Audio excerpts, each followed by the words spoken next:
All right, everybody, thanks for joining us for our February 11th regular council meeting. I'd like to start just by respectfully acknowledging the land on which we're gathered as the unceded territory of the Comox First Nation, the traditional keepers of our land. Before we begin today, I want to acknowledge the tragic events in Tumbler Ridge. Like many across British Columbia, our community is grieving the lives lost and the profound impact this has had on students, families, educators, and first responders. On behalf of council and the people of Courtenay, I want to extend our deepest condolences to everyone affected. Our hearts are with the Tumbler Ridge community during this incredibly difficult time. Moments like this remind us how connected we are as communities. We hold another a little closer, we check on friends and neighbors, and we remember that kindness matters. Flags at city facilities have been lowered to half-mast in remembrance, and I would ask that we take a moment of silence now to honor the lives lost and all those affected.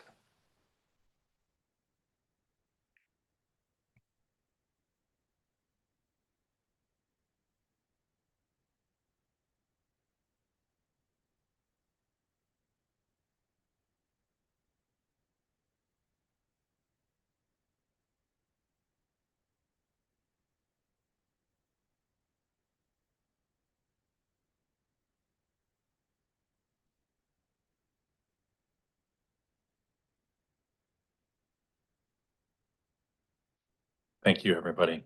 We'll move into our regular agenda, and we start off with our regular council minutes from January 28th. And are there any errors or omissions in those minutes? Seeing none, we'll accept those unanimously, and we'll move into delegations. And we have the Comox Valley Citizens on Patrol, and I'll pass it over to Michelle.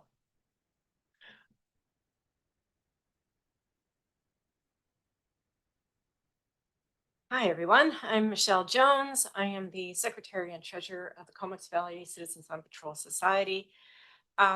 First of all, we have been working in our community for over 30 years. And thanks to you, we've been able to do that. We have funders from several different places, but the city of Courtenay has always been there for us. What I didn't realize is that I should be letting you know what's going on with us. I just kind of went on and we do our thing. So the purpose of today is really just to let you know who we are, what we do, and give you a chance to ask us questions. So first of all, what is our mission? We are not a vigilante group. All right, we are literally just citizens, and our main goal is to extend the eyes and ears within the community. We work closely with the RCMP. So when we have patrollers out, we correspond directly with the RCMP if necessary. So we support them. And occasionally they let us know where the hot spots are so that we can go out and patrol those areas. The other thing is education. Our job is really to let people know this is a school zone. You should be going 30 kilometers per hour. This is an area that you should be slow. Watch out for pedestrians. There's a stop sign here. You should stop at the stop sign. Things like that. So we really work with many groups, including ICBC, to encourage public education. And then like I said, we work with other groups. For a while we had Block Watch. Block Watch isn't really a thing anymore, but we still are. And so a lot of people who are working with Block Watch have worked with us. And so once again, our job is to educate the public, to remind people, and to be those extra eyes and ears when we see budget cuts and not a lot of RCMP members out there. We can help. So we have, like I said, been going for over 30 months. We just had our 31st AGM. This is our oldest member, Marge. Marge has been with us for over 30 years. She is over 90 years old. She does not drive. She is not patrolling, but she does act as an observer. And she's definitely our cheerleader. Obviously, with Marge being 90 plus years old, we're always looking for new members. Yeah, and Just to let you know, we have 6 of our members who have been with the organization, Gesundheit, for over 30 years. That says a lot about an organization that keeps its members for that long. We have partnerships, as I mentioned before. We partner with the RCMP. This is us last year. We got a plaque from the RCMP. We work with ICBC a lot, and we work with other community groups. So what do we do? You may have seen our spiffy little van there. We do neighborhood patrols. We do this daytime and nighttime. For a while, we only did nighttime patrols, but we're finding more and more thefts are occurring during the day. So we have daytime patrols. We also do stolen auto recovery, which is an RCMP and ICBC program, and where we go out, we download stolen plates and vehicles, and we do checks in parking lots and streets and so forth. So we do these license plate checks. We do walking patrols. So you may have seen us walking during the Christmas parade, nautical days, midnight madness, those kinds of things. We just, again, it's good to have a presence. We can't arrest anyone, but we can report if there's a problem. You may have seen our signs. So different businesses within the valley have purchased signs. This just lets people know that we're out there and we focus on those areas. We are housed at Billmore Park. And so we have all sorts of cameras there so that it keeps the lawn bowling club and the main building at Billmore Park safe. And we're constantly recording. Through ICBC, we do Speed Watch, Cell Watch, and what I call Stopwatch. Speed Watch is just what you're seeing here. Here we are, this is at Courtney L. and Elementary, sorry. And we are in a 30 zone, and the car that just went by was going over 10 kilometers over the limit. So the point of this is to document what people are doing in those areas in terms of speed. We also do a distracted driving monitoring, which is called Cell Watch. And then Stopwatch is intersections to make sure people are actually stopping and looking for particularly pedestrians and cyclists. So this just gives you an idea. This was just from January to December last year, 2025. For Speed Watch, we monitored over 5,000 vehicles. And of those, 1,800 were going over 10 kilometers over the posted limit. Cell Watch, we monitored over 3,000 vehicles and 71 were distracted. The thing is, these distracted drivers are more likely to be in accidents. And then Stopwatch, these are looking at people stopping at intersections. We focused on several different intersections, but this is a new program, so you can see we only had 4 events. But in those 4 events, we monitored 330 cars, and over a third of them did not stop completely. And this, the intersections that we were looking at were off a back road, and in several of those places, pedestrians had been struck, which is why we were targeting those areas. So this information is forwarded to ICBC so they can enhance intersections and change speed limits and that kind of stuff. But we also forward on any license plates going over 10 kilometers to the RCMP. Now, once again, we can't arrest anyone, but now the RCMP says, oh, you've been documented before, if they do arrest them. So how we go on in the future, I will say that COVID kind of knocked us for a loop because we always work in pairs. And this is really hard to be in an enclosed vehicle working in pairs during COVID. So we lost a lot of members, not due to COVID, but because people just stopped volunteering and they got interested in other things. So we are really looking for new members. And like any nonprofit, we tend to have volunteers. They have an agenda. And once that agenda is kind of complete, they go off and do other things. So nonprofits often have a fairly high turnover, although we're very fortunate. We still have some turnover. And so we're always looking for new volunteers. I thought this would be a great opportunity if you meet folks and say, hey, it's a new year. Wouldn't you like to do something spiffy? Come out to Citizens on Patrol. So we have a website. We also have a Facebook page. You can contact us at Comox Valley cops.ca. You can download an application just in case you want to volunteer because you have so much extra time. Um, I'm kidding. Sorry, a little tongue in cheek there. Um, but anyway, if you know someone who would like to volunteer, we are always open to new volunteers. Um, any questions? Excellent. Thanks so much. And it is one of those interesting things that I've known about Citizens on Patrol, and actually been there since before I got into politics. And every year or so, Cam and I go for lunch to do a bit of an update since I've been on council.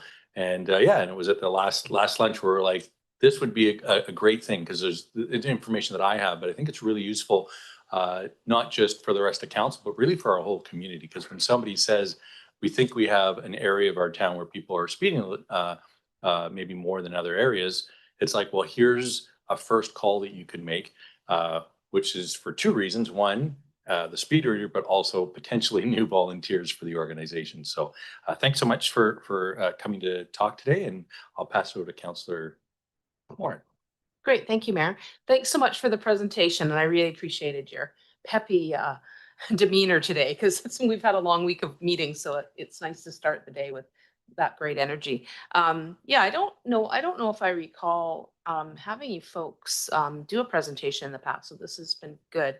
I imagine the nature of your work has changed a little bit. You're always doing the speed traps and things like that, but just over the years, there's probably been other I guess just other things that have come up that the community as a whole has been dealing with. And I was curious whether you mentioned some of the community groups you're involved with, if you have any connection with the Circle group, the crisis response, the the um, the teams that come out to help if someone's in distress or something like that.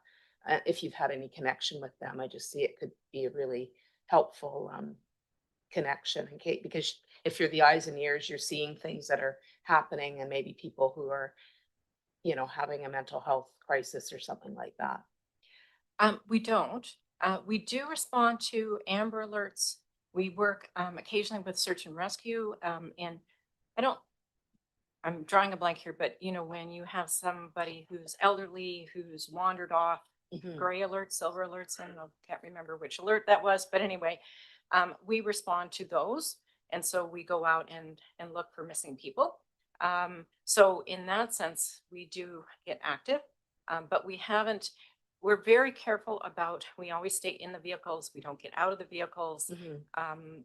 There's a safety issue there that we're always very careful of. But if there's an area that we need to patrol, if they call us, absolutely we'll patrol those areas.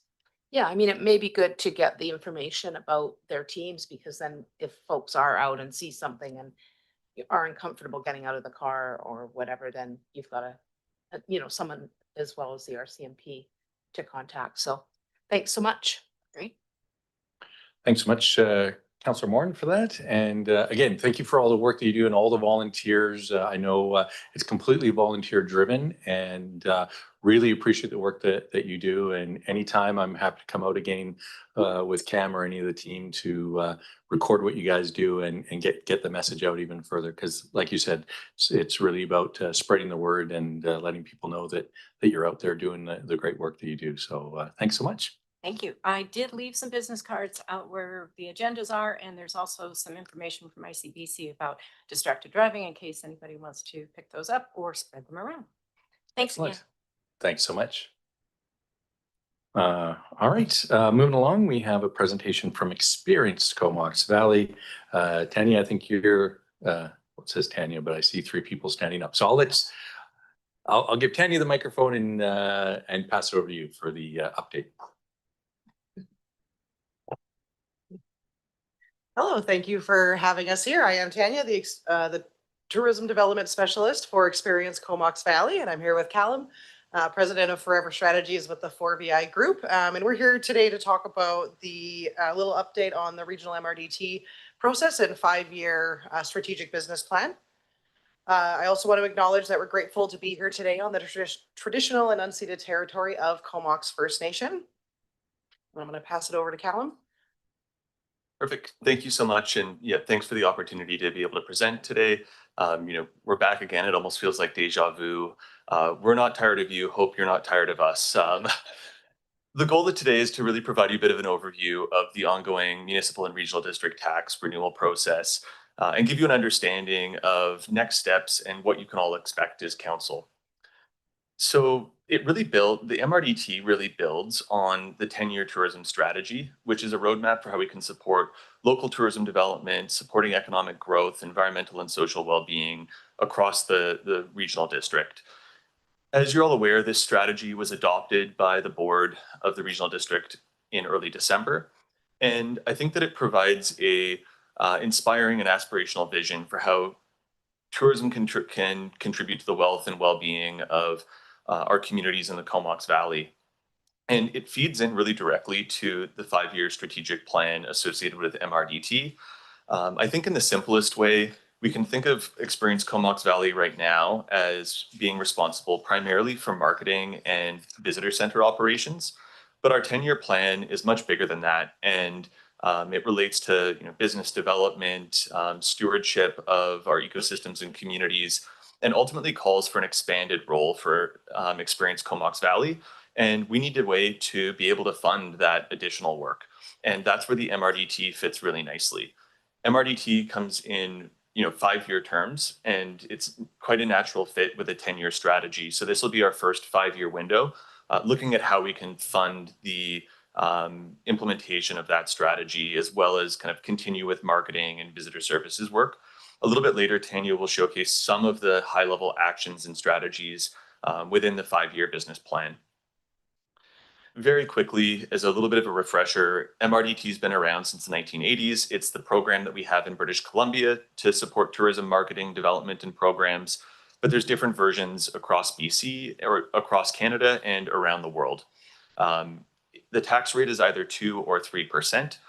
Currently, it's collected just within the boundaries of the city of Courtenay at 2%, but there's a big opportunity to move to 3%, like pretty much all of our neighbors have.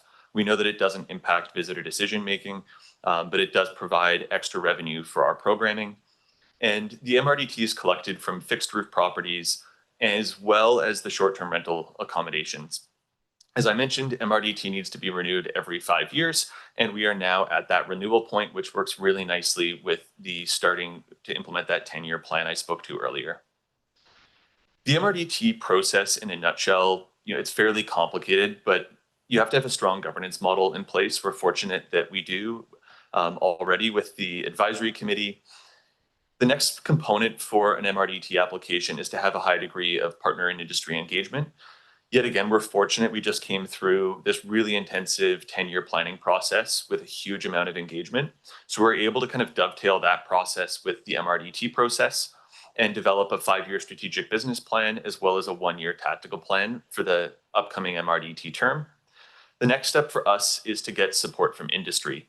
So that ultimately, although all tourism partners and tourism-related organizations are involved in the development of the plans, we actually require signatures from fixed roof accommodation properties that have 4 rentable units or more. And we're required to have 51% of those properties within the regional district, representing at least 51% of the total room inventory, sign on in support of MRDT. Next, we require support from local government. For all of you, that looks ultimately as a resolution in support of the regional district's application. And I'll give you a sense timeline-wise when to expect that in a couple of slides.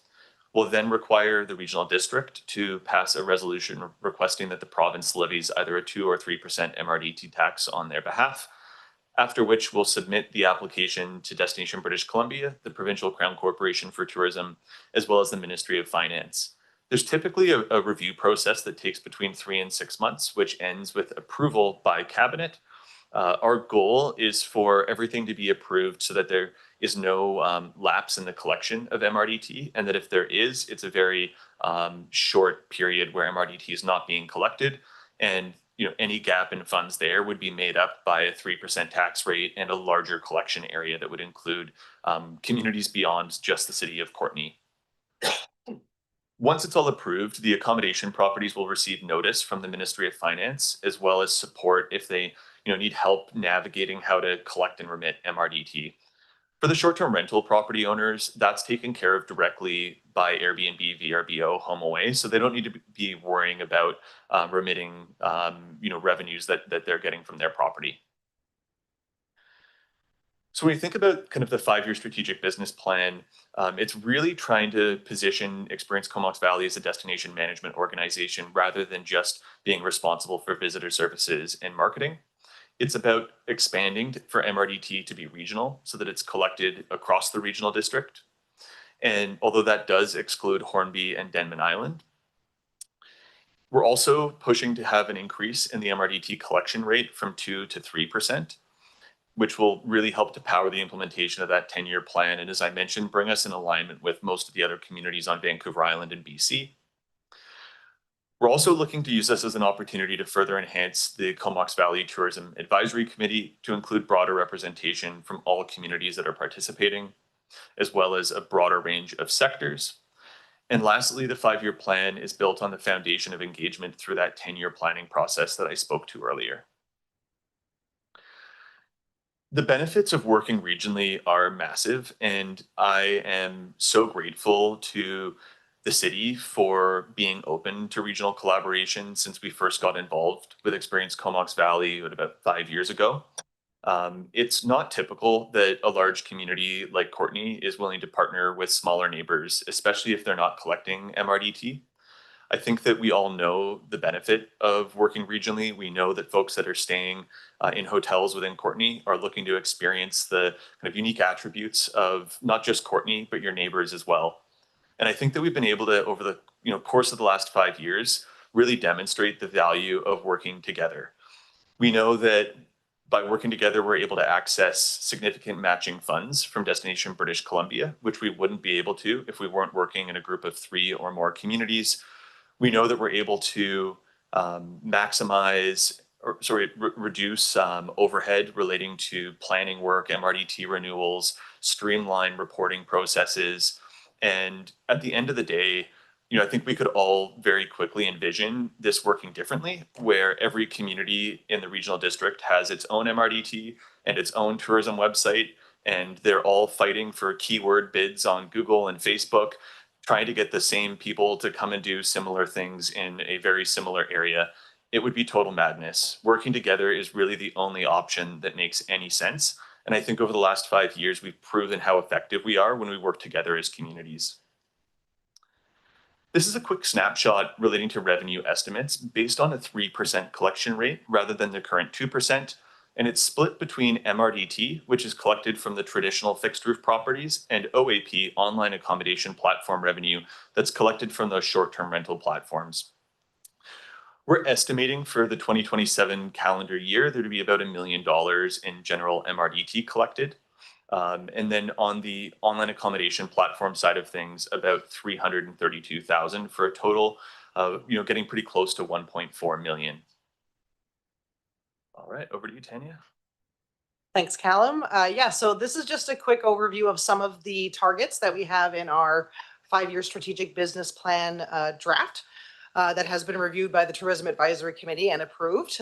It is one of our targets is to achieve year-over-year growth in both overnight visitation numbers as well as increase visitor yield. So the amount of money that visitors are spending per trip when they're here, and that could be encouraging them to shop local, stay longer, those kind of things. We want to increase MRDT general revenue year over year, but particularly in those shoulder season months, and increase the awareness of direct flight routes to Comox Valley Airport. So from areas like Kelowna, Vancouver, Edmonton, and Calgary. We want to establish a baseline resident sentiment score. This is something we don't currently have, but getting an idea of how residents view tourism. And increase the number of publicly accessible water access points that are suitable for recreational use. Develop and publish educational content pieces that are co-developed with partners. Achieve a net promoter score of 65 or higher. This is that measure of satisfaction that visitors have when they come here. Recruit and train industry host ambassadors.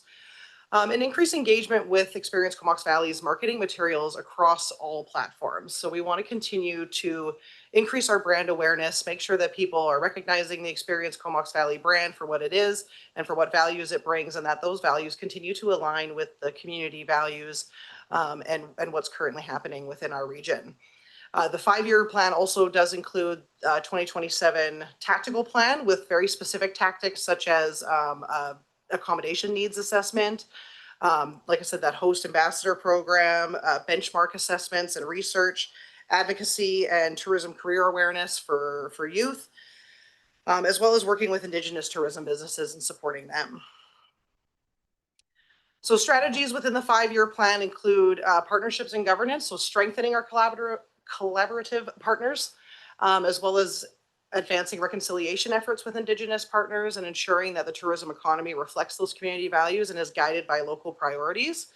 Economic growth and resilience. We want to cultivate a strong, resilient year-round tourism economy in a balanced way that attracts sustainable investment, creates local quality jobs, and positions tourism as a vital economic and cultural contributor to the Comox Valley. And that feeds right into the quality of life in our communities, enhancing that quality of life for residents by championing inclusivity and supporting accessible tourism businesses, and ensuring communities the communities in our region remain exceptional places to live and to visit. Also looking at environmental and cultural stewardship, looking at ways that we can think about regenerative tourism. So not just sustainable, not just balancing out the negative and the positive impacts, but actually encouraging visitors and having experiences that allow visitors to leave a place better than when they came. Looking at infrastructure and connectivity improvements, so investing in strategic tourism infrastructure that's sustainable and seamless, that connects our communities not only to each other, but to neighboring communities across the island, as well as to the world through the airport. Product and experience development. So again, we really want to see the Comox Valley become a true year-round destination. We are seeing growth in that. MRDT from 2025 in March to May actually grew 13% compared to March to May 2024. And September to November, there was an increase of 14% compared to the previous year. And if you compare that to 2023, it's more like 20-something%. So we are seeing growth in MRDT in the shoulder seasons. We want to continue to do that. And one of the ways is through product and experience development, particularly in those shoulder season months. So tactics that work towards that benefit everybody. Back to you. All right. So one of the key decisions that needs to be made as a part of this MRDT application is what to do with the online accommodation platform revenue. So as you're all aware, currently the 2% that is collected from short-term rental properties within the city of Courtenay is directed to the city, where it's being used for affordable housing related purposes. There's a variety of different directions that we could choose to go when it comes to the OAP revenue. We have a recommendation based on conversations with CAOs across all of the communities in the regional district, which essentially goes like this. And our rationale is that this provides the highest level of flexibility for councils to decide what to do in the future. It essentially ensures that funds are coming back to each community where they were collected, and you can choose what you'd like to do with those funds. So ultimately, the OAP money would be provided to the regional district by the Ministry of Finance, with the regional district being the recipient for MRDT. That said, we would use a platform called AirDNA, which gives us a really high level of precision to estimate how much revenue was collected from each community. And essentially, the funds will then be returned on a proportional basis back to the community where it was collected. And after that transfer is taken place, it really, I think, gives each community a range of options. In your case, you could continue to do status quo when it comes to the OAP funds, or you could direct it to other uses. It's ultimately going to be up to you. The only thing to note is that there is some reporting that goes along with that.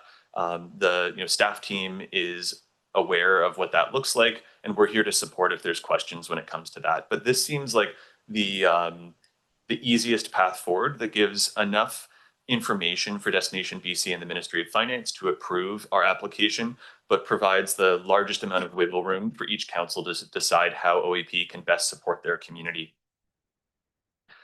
And then lastly, a little summary of some of our next steps and what to expect moving forward. First of all, the 5-year plan has been shared with local tourism businesses, local government, and other partners across the region. We have launched engagement with accommodation providers with a particular focus on those with 4 rooms or more that are a part of the signature collection. We'll then be returning to councils in March. And the goal here is that we'll have a final 5-year plan, final tactical plan, corresponding budgets. We'll have the threshold met and exceeded when it comes to support from the accommodation sector and the number of rooms required. And we'll be seeking a resolution from each council in support of the regional district's MRDT application. Once this is done, we'll be looking to have the regional district then pass their own resolution, and we'll submit the 5-year plan with all supporting documentation to Destination BC and the Ministry of Finance. And we expect the funds to start flowing not too long after that. Thank you. Excellent. Well, thanks so much. It seems like a long time coming, and just to clarify, because what I've been hearing for 10-ish years is that we're really waiting on that vote from the hoteliers or the smaller places as well. And so is the idea that after the presentation today, it said then there's the engagement with those with 4 or more that are outside the city of Courtenay, because that's kind of what's missing at this point. So that engagement hasn't happened at this point, or and it sounded like they had to like vote, because it's like that over 50%. Yeah, so that engagement is well underway. Okay. We started quite a while ago, more so on like a softer relationship building side of things, getting them involved with what experience Comox Valley can offer. Yeah. So the request to sign on the dotted line hasn't happened, but we've been really just setting ourselves up for success so that we're not just coming totally out of left field asking for a signature for something they may not understand. So we're getting ready to shift gears now to that signature collection process. Yeah. Thankfully, with the kind of track record of things in Courtenay, that process I expect to be very easy. And then that kind of enables our team to direct more of their energy to some of the communities that aren't as familiar with MRDT and put a bit of extra focus there. Excellent. Yeah. When I saw that it was next steps, I was like, and March, I was like, wow, that sounds like a very tight timeline if that's engagement time. So I'm really, really happy to hear that. And again, I think the work you guys have done is been pretty outstanding. So really appreciate that. And I'll pass it over to Councillor Jolicoeur. Thanks, Mayor. Thanks for the presentation. If we can go back to the slide for the estimates for 2027, there's a sub note there around the OAP revenue estimate. So is that based on numbers since we've come in with our new policy, at least in Courtenay? I know that other municipalities are in different timelines with that, but just wondering how accurate this number is relative to what we know in reality now in Courtenay. Yeah, so it should be fairly accurate. I think the reality is that things are kind of constantly changing. There's new temporary use permits being added, others being taken away. But I think that there should be a fairly high degree of confidence with these numbers. But that said, the approach that I like to take, because these are really estimates, the most precise number is naturally going to be the city of Courtenay's MRDT revenue, because we've got so much historical data to pull from. But what we'll do is once we have the first quarter of reporting on the actual MRDT and OAP revenue from the Ministry of Finance, we'll then compare that to our forecasting tool. And if our numbers are, 10% too optimistic, then we'll revise the rest of the year, just so everyone has a sense of what to actually expect. But there's as much precision in those OAP numbers as there can be at this time. And I think, one of the things is that to Councillor Jolicoeur's question, it was 2025 when the province brought in its regulations, which then impacted us. We passed our things, almost a year ago, I think now. So that impact and potential reduction in revenue that Councillor Jolicoeur may be anticipating is yet to be seen. It's really going to be that final quarter or 2 quarters of 2025. And Councillor Jolicoeur, did you have a follow-up? Or okay, Councillor Hillian. Thanks, Mayor. I just wanted to acknowledge that several of us attended the Chamber of Commerce Economic Forecast Breakfast yesterday, and we had the opportunity to hear from Susan Mowbray, who's a senior economist with Mars Norris Penny, about the importance of tourism and in our economy in the valley here. And we also heard from the airport CEO, Mike Atkins, about the good work that your organization is doing. I know he's on your board, so he's not entirely unbiased, but he is one of several business people who serve with you. And I thought it was notable that that sort of acknowledgement was coming about the value for money that your service is providing. So I just wanted to recognize that here tonight, and thanks very much. Awesome. Thank you, Councillor. And I believe there's a couple of comments about the need for potentially more Airbnbs through the Force's massive expansion that they'll be doing. So we'll stay tuned for any developments there. Councillor Jolicoeur. Yeah, thanks, Mayor. This is just my last question around the plan targets for the next 5 year. What I really liked about the last plan that you've been reporting back to us on is actually the work around supporting businesses and new tourist-based businesses. So that's not in the slide. So I'm just wondering, is that now just part of your ongoing everyday operations, or is that, has the committee identified that as not a priority? Just kind of curious how you're seeing support for businesses. Yeah, no, that's definitely still a big part of what we do, including with that like product and experience development, but also businesses that are thriving right now. We want them to continue to thrive. You don't need to be a new business to get support. We want to support everybody.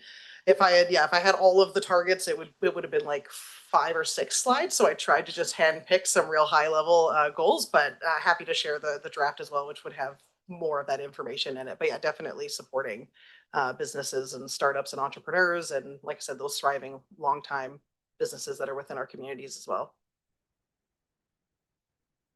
Excellent. Thanks for that. And Councillor Morin. Great, thanks, Mayor. Thanks for the presentation. When you talk about going the regional approach and expanding the collection boundaries, and you note that that would be excluding Denman and Hornby because they do their own thing. So would that be just the communities as part of the regional district that participate in the tourism service? So you wouldn't be collecting for Comox, or I don't know if there's anybody else, Mount Washington, obviously, but Yeah, so our intention is that the new expanded MRDT boundary area will include all of the communities in the Comox Valley. Mount Washington already has MRDT in place, and we're having some active conversations with them, actually, as well as Campbell River, about how kind of the 3 of us can work together as neighbors to promote the mountain. It is important to note that the mountain is included within the tourism service, kind of from a tax contribution perspective. But yeah, we're working under the assumption right now that all of the incorporated communities and electoral areas, with the exception of Hornby and Denman and Mount Washington, will be a part of this new single MRDT boundary area. And if there were to be any change with respect to that, based on the decision of any particular council or an elected area or a rural area, we would simply forecast the budget and then shift some of the budgeted items within the plan to accommodate the new budget. thank you. And thanks, Councillor Morin. And Mr. Garbutt. Thank you. Through the mayor to council, I don't see any elected official questions. I just want to weigh in.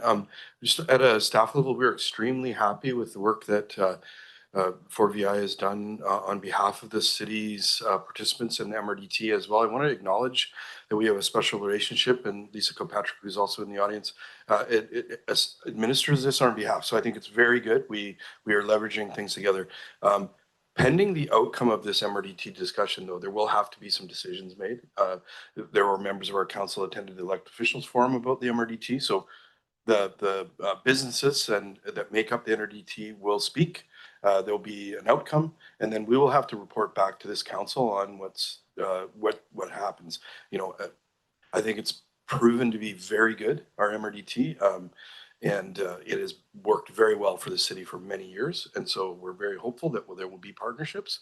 We will need to look at the tourism function as a whole, and then who will be part of the MRDT. So pending this work, and it will come quite quickly after March, because to point out, our MRDT council may recall with the change with the Comox Valley Economic Development Society and the new function. We moved Heaven and Earth to salvage this MRDT, and it went really, really well. Likewise, if there is a lot of work to happen in a short period of time, and depending on the outcome, we'll have to collectively work together on that, and we'll be leveraging Lisa for VI, and then in the finance department, we're there. So I just wanted to clarify that for council. Yeah, thanks for doing that, Mr. Garbutt. And yeah, I mean, as I said, I think these conversations have been going on for in excess of a decade now. I know that that's about when I got involved, and so it definitely has taken some time, but I think it's about doing it right as well.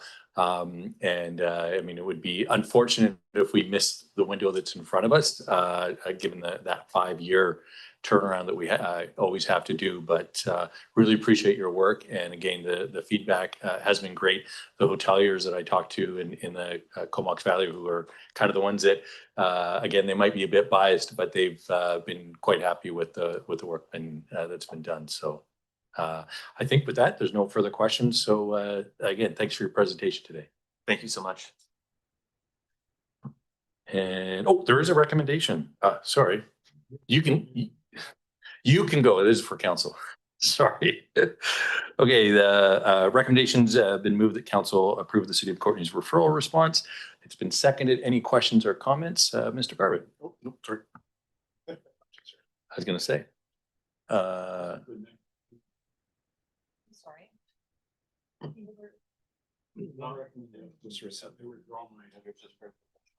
Oh, you know what? I'm reading the wrong. Yep, my notes for this went into the next one, so that discombobulated me. My apologies. So we'll move into development services, Comox Valley Regional Growth Strategy and Minor Amendment referral response, and I will pass it over to Mr. Garbutt. Thank you. Through the mayor to council. Section 6.11 of the agenda provides a comprehensive staff report on the growth strategy referral, including a letter of referral from the chair. Attachment 1 provides an overview of staff's recommended response to the CVRD, and it speaks to items that are quite important from the city, and it's consistent with our official community plan and the big picture of the existing regional growth strategy. Ms. Goddard and Ms. O'Connell are here if council has any questions.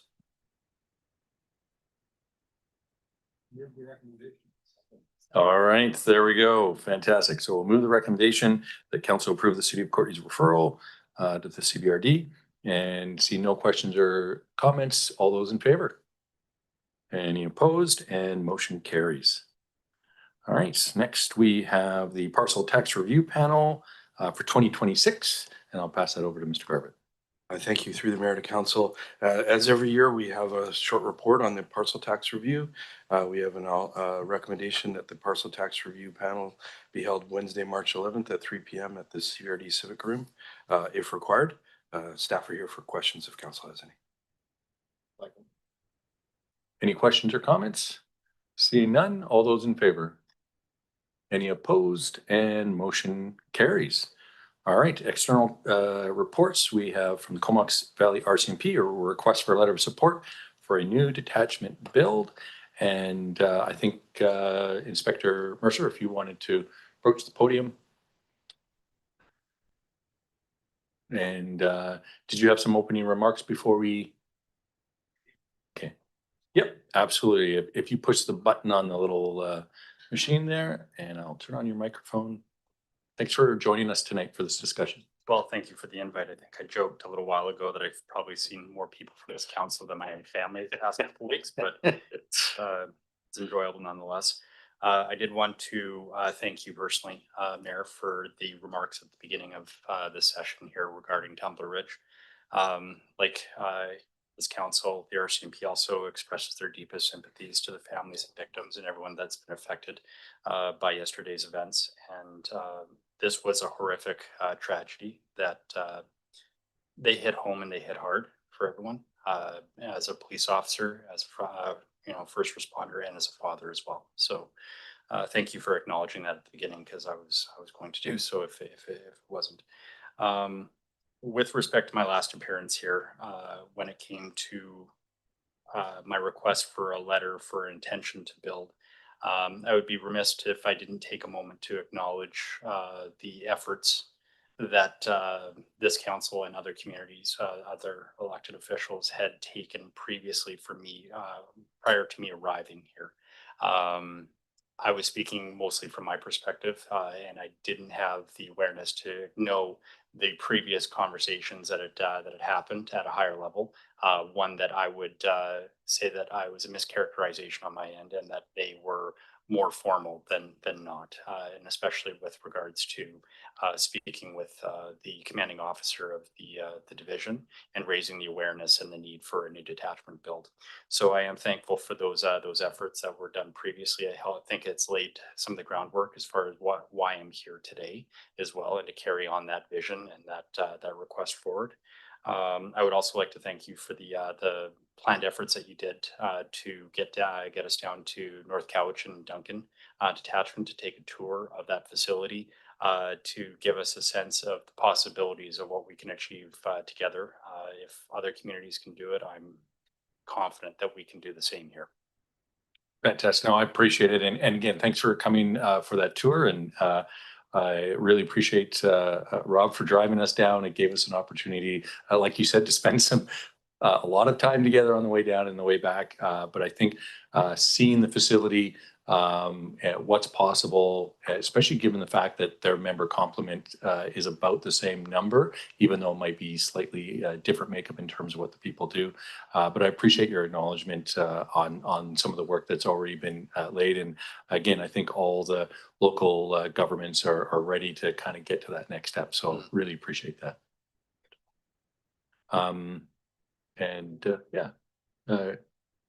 Councillor Frisch. Yeah, thanks, Mayor. Just a quick question. Can you just outline the process of what you see would happen from today and this letter onto an actual build? Yeah, there's a lot of steps for Councillor. The movement from today would be to and it's to reformalize the City of Courtenay's commitment towards a new detachment and moving forward. So with the letter of intention to build, there would then be a series of steps such as the formation of a committee from all the involved municipalities to demonstrate our commitment.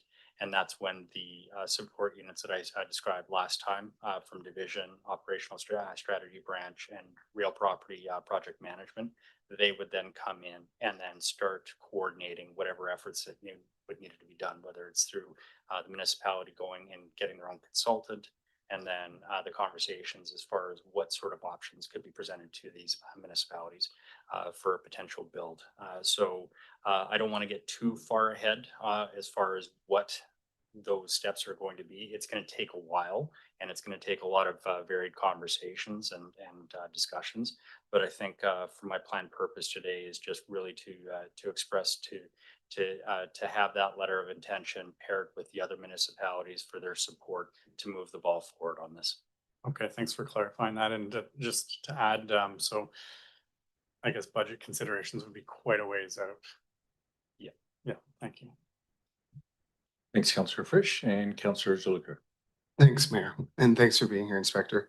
I guess my first question of clarity from the letter on the second page, if you can provide a little bit more details around the federal government security standards as it relates to residential, specifically, as you put it, purpose-built shelter and supportive housing complex. Yeah, so I've had conversations previously with the mayor on this as well as the CAO. I don't want this to be taken out of context as far as the neighbor that is going to be moving in to us. The security fence that is supposed to be on that side is dilapidated. It's out of date and it doesn't meet today's security standards. So it doesn't matter who the tenant is on that side of the property. It was always something that needed to be addressed as far as the integrity of our detachment, maintaining the assets that were in there. So the standards of in itself, they're set by our property management people. And it wouldn't matter if it's a daycare, if it's a supportive housing, or if it's any sort of dwelling that's on that particular side. We've been risking it out for a number of years because it's been a vacant property. But with the planned usage of that property, we can't risk it out anymore. And we need to have some sort of suitable fence line for our detachment on that side. Yeah, thanks for the clarity. As you can imagine, I was quite shocked at that specific paragraph, just of what it both indirectly and directly infers. So thank you for clarifying what you mean by the security standards and the fence line. My second question, you were here last meeting, and I believe Councillor Cole Hamilton had requested some follow-up on E-Division's proposed potential funding formula. So I'm Yeah. wondering if you have an update on that.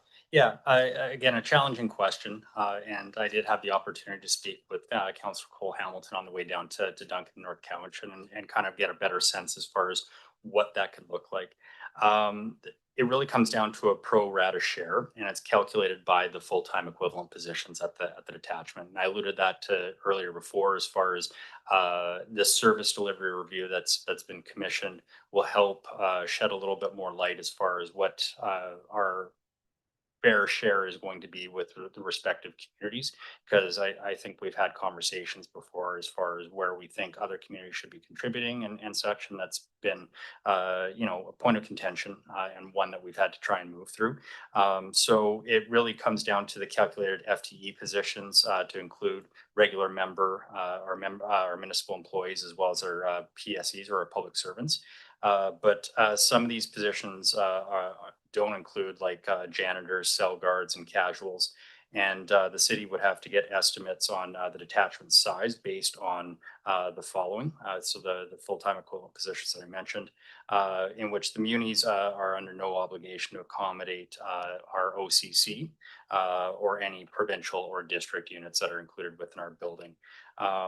From moving forward, we would have to have a discussion as far as what that could potentially look like, not only taking into account what the pro rata share would be, but if it was only going to be a municipal build and for only municipal employees, if it was going to be a combination of municipal employees and provincial employees, that cost share would be split amongst the usage of the building. So the financial responsibilities would always lie with the municipalities to build the building. And then there's potential revenue streams that could be costed out to, say, the provincial bodies that were in there. I can provide a better worded email or correspondence to this council to explain what I discussed with Councillor Cole Hamilton on the ride down there, as well as the feedback and information that I received to Vision, who are the subject matter experts on this matter. Yeah, and things like the call center have definitely been things that the city of Courtenay, and then again with the other leaders in the Comox Valley, that we've really advocated again with the commander of E-Division, that those are great jobs to keep in whether it's the city of Courtenay or somewhere in the Comox Valley, but also advocating that the building, because it's not news that it's in need of some repairs, but also advocating that it be kept in good condition for the members that have to work there. So appreciate that. And next we have Councillor Moore. Great, thanks, Mayor. Thank you for coming, and I believe we didn't get the letter as quickly as others did, so it took us a little while to sort of digest it all. I guess I was curious around just some of the things that you mentioned are obviously like HVAC systems and seismic, getting up to seismic standards. Those are big things. But some of the other issues with the building that you mentioned around failing roof materials and heating and water and things like that. We're not the landlords of that building, so I'm curious whether those have been taken up with. I mean, some of the things that you've described No, sound perfect, like yeah. something that as a tenant I would be addressing with the landlord. So I Yeah. just wanted to get some It clarification. is a constant issue that we take up, and we do the best that we can to mitigate some of those things. Ultimately, I think the life expectancy of this particular facility and how the structure of it and the makeup of it is starting to deteriorate to the point where I question its future usage. I mean, currently, and I've had to have this explanation to my staff as well, is that despite that I've mentioned these things that have made their way into the media, that it is a safe workplace for us to work in. Because I don't want people to get the impression that we're working in dangerous conditions. It's just highlighting concerns to the materials within this building. So you do bring a valid point. we do take these up with the landlord. There are planned fixes when it comes to the HVAC. I'm just highlighting in my letter the composition of all the issues that we're taking up and the why it's becoming more of a need now than it has been in the past, because the conditions that we're living on currently, whether it's the space within the detachment or the constant concerning items that I bring up that challenge our day-to-day work abilities, they need to be addressed sooner than later. Mhm. Yeah, thank you. It was a pretty strongly worded letter. I'll just be honest. And we hadn't, I don't believe this term or even past term, did we have any kind of communication around this? So yeah, so that's why I was curious about some of those issues that maybe were, not necessarily to, to take up with us, although it kind of felt that way that, because Yeah. it talks about how the burden falls on us. And I think some of that, some of the things you mentioned do definitely, um, yeah, land somewhere else. But I appreciate you coming in today and making a bit of clarification about some of the previous points. So thank you. Yeah, and as I mentioned last week, it's something that we did bring up with the E Division commander in terms of, again, going back to 2022 or even 2019, that there's going to be this period of time, even if everybody agrees and we pull the trigger right away, there's just, as you said, there's going to be multiple steps and then the actual construction of the building. So in the meantime, as I offered last week and as we've done in the past, we're happy to step up and advocate as well as in our political roles to the folks that we need to help make sure that the space is really in its best condition so people can work as positively as possible. And I just, again, want to thank you for the tour last week. And I can't emphasize enough how positive everybody was there. Even though there's stuff going on and it's very tight, everybody who's there is passionate and wants to be there and believes truly in what they're doing. So, but I really appreciate the tour last week as well. Well, and I don't want my impression of the letter or why I'm here is to dump the problems all on this particular community or this particular council. Certainly, the challenges that we face, like you said, even if it was approved today, it would take multiple years to accomplish. Some of these problems are coming to a head where we got to look at short-term solutions as well.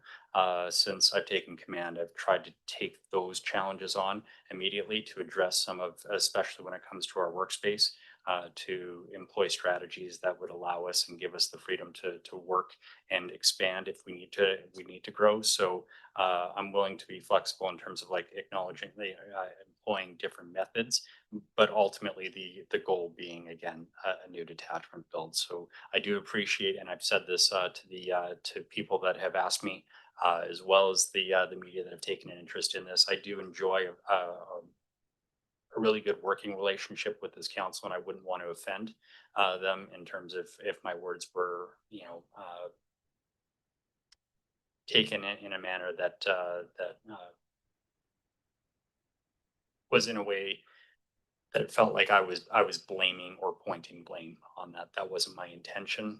My intention was to express urgency out of it more than anything. And looking back, probably would have wanted to rethink as far as the terminology of what I used in there, so it didn't get confused with where I felt that this was something that needed to be blamed on, because that's not the case. Fantastic. I really appreciate that. And again, we've had a lot of conversations over the last couple of weeks since the letter arrived, and I again really appreciate your feedback and candor on this. And again, this might have been a bit of a wrinkle, but I think we're still focused on like 10 years from now. We want to make sure, in that time frame, we're well and beyond having a new detachment operational. So with that, Councillor Cole Hamilton. Yeah, thanks very much, Mayor. And thanks, Inspector Mercer, for the time we spent last Wednesday going down to Cowichan. And it was good to have a chance to see that new building. And you also kind of give us a tour of the current detachment immediately afterwards. So there was a ability to sort of contrast. And certainly while the building you're renting obviously does have some deficiencies, and I'm really glad to hear you're taking them up with the landlord. Clearly, given the timeline, how long it'll take to actually get something in place, the space, the physical capacity issues have to be addressed. And I hope you saw that when you connected with leaders in the valley, that the mayor of Comox, the mayor of Courtenay, the mayor of Cumberland, and myself, the chair of the regional district, all took that day to explore, to work through the problem with you, to talk about some of the funding issues. And anyway, I think that was a really productive stretch of time. And one of the things I think we all learned a fair amount during that tour. One of the things I found interesting is that by being a hub detachment, as they call themselves, that Cowichan managed to have 60% of the cost of the building covered by the federal and provincial governments, such that the local government only contributed 40%. Granted, it's a larger building, so it's not all. There's trade-offs there, but I think as we move forward, I think keeping that possibility of being a hub detachment with that larger input of funds by the feds and the province is something we should keep in the foreground in terms of, getting the building that is needed, but also keeping it at a sustainable cost for the community here. So not necessarily a question, but as we move forward, I think that that hub detachment piece has to be in the foreground. So thanks. Yeah, thanks, Councillor Cole Hamilton. And as I mentioned, that's been really the focus with our meetings with the commander of E Division over the years is really those good paying jobs that with a critical call center that when it's compared with other call centers, it just exceeds expectations and delivers a fantastic service. So with that, Councillor Collin. Thank you, Mayor, and thanks for joining us tonight to give us the opportunity to talk about this need and proposal in front of us. One of the, there's tons of questions around this because at this point, it's really just the initiation of a process, and it's hard to really know what details to hone in on when there's so many unknowns. But I guess my two questions are, how much, once there is support and the recognized need from the funding partners being the municipalities, how much engagement and decision-making in what is built stays within that group? Or is it something where the need is recognized and then it's kind of turns over to the RCMP to determine what the need is and what those costs are? Like that I'm trying to wrap my head around a little bit. It's a really great question. And I know from my own personal experience, seeing it firsthand, there's a lot of back and forth that goes between. Ultimately, you guys are the persons that are in control of building the facility, but there are national standards, there are requirements from in which I'm sure from a federal level that will be put towards you for consideration or must-haves. I can't speak to that for firsthand as far as what those are going to be. That's where OSB and PPM come into play. And I'm throwing these acronyms. Sorry, it's our division units that I spoke to. They're the ones that are going to help with liaising and facilitating of what you guys would want and what is actually going to be needed on top of that as well. So I know that there is a degree of control that's given back to the municipality as far as design, but specs and stuff like that may be out of your control with respect to, say, cell blocks and such, and layout of facility. I mean, this is where the consultants come in and the architects and everyone that do this on a regular basis. That the benefit of the North Cowichan one that we were able to see is that the plans have already been drawn up. It's a sister detachment to the Fort St. John one. So when it comes to architectural design and specs, those are all been pre-approved, right? And when the mayor had mentioned that it's a very good comparable in terms of North Cowichan, in terms of both member complement, population policed, call volume and stuff like that, a lot of the legwork has already been done. right? So aesthetically, there could be some stuff that you have control over, maybe some design, but I wouldn't want to overpromise or speak to that. I just know that when you get a bunch of people around a table, people are going to have their thoughts as far as what it's going to be and how much of that control. I would probably invite that conversation from someone from division to answer that.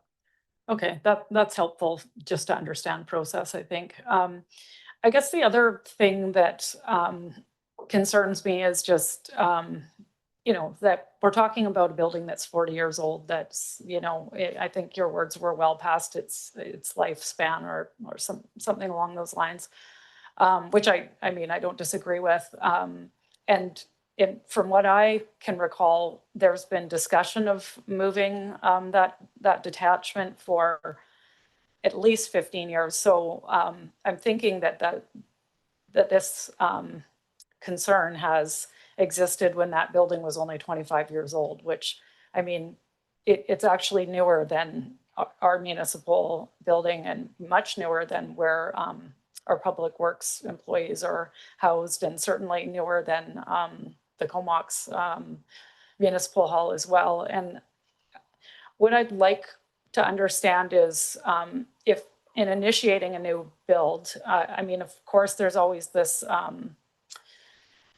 tension between being efficient and not over constructing something beyond what the need is, while also being able to accommodate future growth. And I'm wondering if that is something that is given more thought. I mean, one of the problems with the building that you're in is that there's no way, no obvious way anyway. I assume someone would have considered it by now, given how long there's been challenges with space. To add on to it, the site is pretty limited. It looks to me like the parking lot's full pretty much every time I go past there during the day. So yeah, I'm just wondering, like, those kind of bigger picture questions, not so much around like,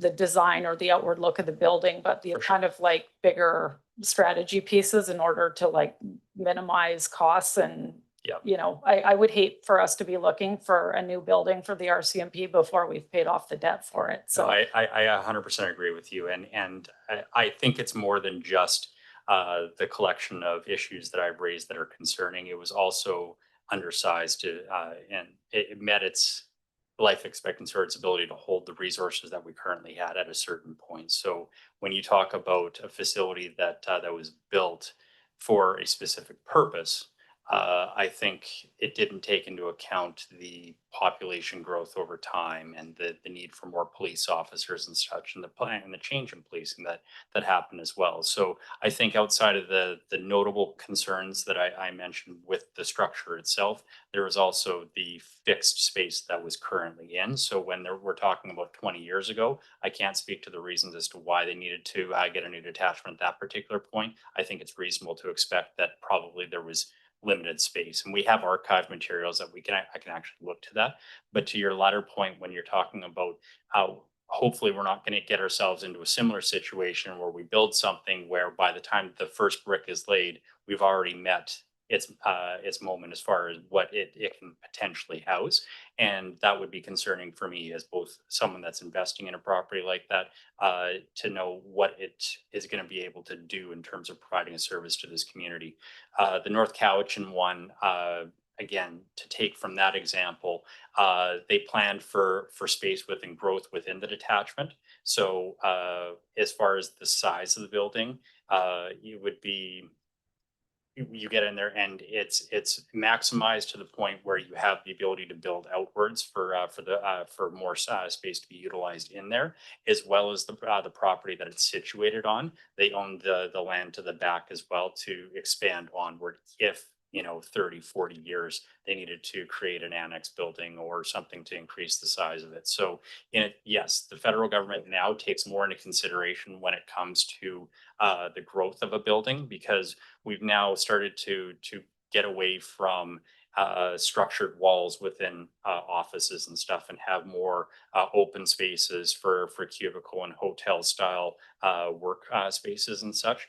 That's one of the the federal stipulations that I've noted in a lot of new builds that I've, been involved with, at least from a police officer that's had to work in those environments, is they'll have like only one office now, and it's for like a supervisor. So like these confined areas now, they take all of it away because they want to be able to maximize that space for growth later on. So when we looked at the building, we asked those questions when we were down there, because I wanted to know what was the capability of this particular building, what made it so great. Because yeah, it looks overwhelming when you're in there, but it wasn't just to be gross with space. It's because they planned it out for future growth, and that's what I would see with this same building as well. Because this community is going to get bigger, and I think we've seen some of the economic forecasts, or at least from the regional district and such. Like we're going to get a lot of families here. This place is going to grow, and maybe people don't want to hear that, but I just think it's going to happen. Yeah, thank you. That's helpful as well. Thanks, Councillor McCollum. And I think that's, when I first reached out in 2024, when the detachment was first opened, that was the recommendation, was to actually wait for a bit till it had kind of settled. And Gayleen, who gave us the tour, it was great to see, this is what the architect design was, but this is what would be more functional for an RCMP. And that feedback was absolutely critical. And then when the question was like, because they actually built for expansion, as you mentioned, and the example that stood out, which was already brought up here, is their parking lot, which they had a property next to that was adjacent, and now they've had to kind of blow a fence in and use that parking because they ran out of parking space, which is something that they hadn't modeled for, and but at least they had the space to do it. So yeah, Councillor Hillian. Thanks, Mayor. Thanks, Inspector. I wanted to echo Councillor Jolicoeur's comment about the security issue. We have had social media commentary on that. People who took it as basically a slur on the housing project, that if the police were worried about their security, what did that mean for the rest of the neighborhood? So I really do appreciate that's been clarified. This issue came up a few years ago when the old Canadian Tire building next door was for sale, and some of us thought that would have been an ideal fix to just move next door, but it didn't seem like there was any interest at the RCMP, because it hasn't really come to us before. Your representations. When I first came to work in the Comox Valley, the RCMP were located in the courthouse. And so I was here and saw the move to the new building. On that subject, I'm wondering if you know anything about the state of the provincial courthouse. It's obviously a different structured building. It'll probably be here after an earthquake. But there's a lot of flaws in that building, and I'm wondering if you have any idea whether the province has an interest in building us a new courthouse, and if they did, whether there'd be any potential for a co-location of sorts? I have no information off from the provincial side as far as what their intentions are for some of the buildings here, unfortunately, no. Excellent. Thanks very much for that. And I did share with Inspector Mercer actually last year when we brought when the Canadian Tire was open, that we did take that to the officer in charge at the time as a potential location, but for a variety of reasons, and I think really it was just there's so much to this process. It's more complicated than one might think. Councillor Frisch. Thanks, Mayor. Are you at liberty to share with us who your landlord is and what you pay for rent? Well, the federal government owns the building itself, right? So actually, you pay rent. Everyone owns it. Yeah. So like whoever's in the building, that's basically the province, the municipalities. They currently pay rent on the building, and the federal government owns the building itself. But I can get those numbers as far as how much you pay rent. I'm just curious. No, that's fine. I'm sure. Yeah. I mean, it's kind of going in a circle, I suppose. And then the lead that's in the water, where's that? Like 40 years isn't that old, and maybe there's some in the soldering. If you use copper, I don't know what's going on. Yeah, it's affecting all the pipes within the detachment. for all of our consumable water. Mitigating strategies have been done. Testing has been done. It's safe to consume, with the exception, unfortunately, for the cell block area, which we haven't been able to employ the same mitigation strategy, but we have ensured that any water that's provided in there is bottled filtered water, so they're not actually consuming the water from the. But where is the it coming taps. from? Sorry. I don't know. No, And no. again, I would have to look back into the actual analysis of it, because that was a problem that predated me before I got there. All I know is that they're in the stages of testing Hmm. at that particular point to ensure that it was safe to consume. Right. Yeah, it seems like something that should be taken up with the federal government Yeah. pretty quickly. Yes. Okay, thanks so much. Thanks, Councillor Frisch and Councillor Jolicoeur. And thanks, Mayor. Yeah, I agree with Councillor Frisch. Sounds like a lot of these issues should be a priority for your landlord. Just looking at our budget for this year, we have $222,200 for rent. Is what we were being asked to approve today, actually, for your rent for your building. So that answers the question around rent. But my question is actually probably going to go to our staff. So the motion that we're being asked to consider related to the letter, do staff see a part of this work also to be undertaken would be the analysis of whether or not we should continue to be co-housing municipal staff in the same building as officers, as the inspector has articulated, and also I guess there's this North Island call center as well. All right, and I can speak to maybe previous to Mr. Garbett, but previous CAOs have definitely advocated for that call center for sure. But I'll pass over to Mr. Yeah, thank you through the mayor. Thank you very much for the question. In terms of the civilian RCMP staff that support the detachment, I don't know how they would be housed in a separate thing because they're the actual admin people, and there's a very old agreement about the conversion of that staff. With respect to the dispatch center, stretching back to the early 2000s, it's been a real priority for those extremely important jobs to be in the Comox Valley. As well, the service that's provided is reported to be extremely high quality.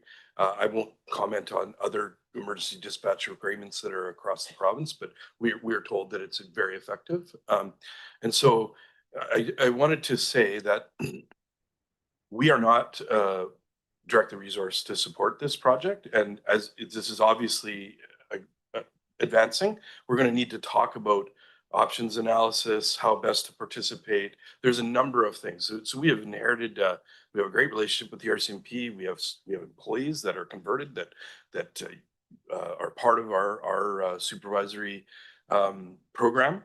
And so there's a lot of work to do here. And in speaking to administrators with North Cowichan, with the West Shore, there are some implications for this that we need to get quite serious about, as well as the interim solutions.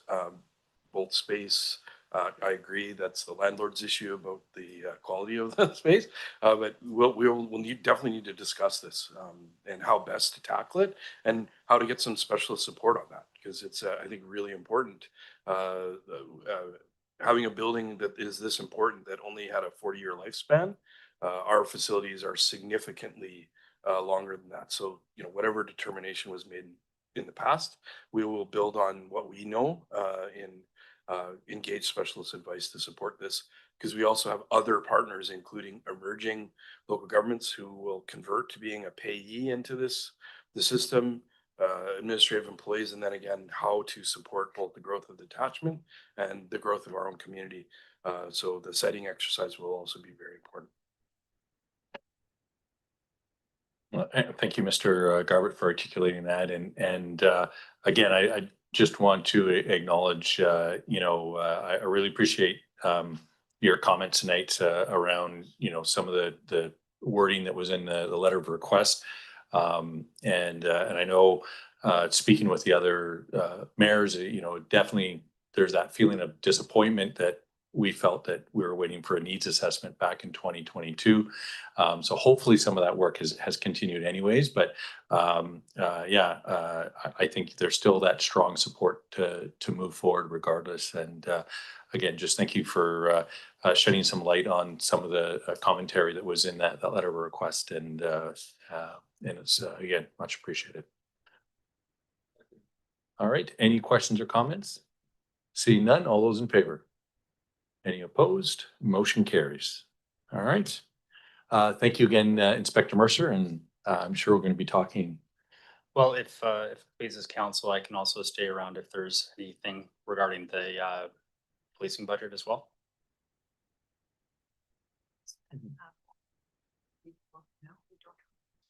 Oh, okay. Okay, because it's for consideration. If you don't mind, thank you.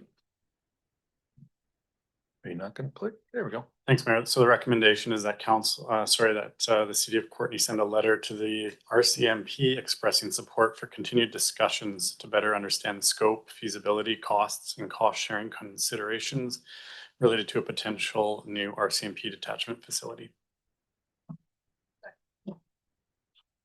Yeah, Mr. Carver, I was just going to confirm that we know exactly, we want to make sure it gets to the right people, whether that's E-Division or if that's through you. Through the mayor, we'll consult with Inspector Mercer, who does specifically address that correspondence to.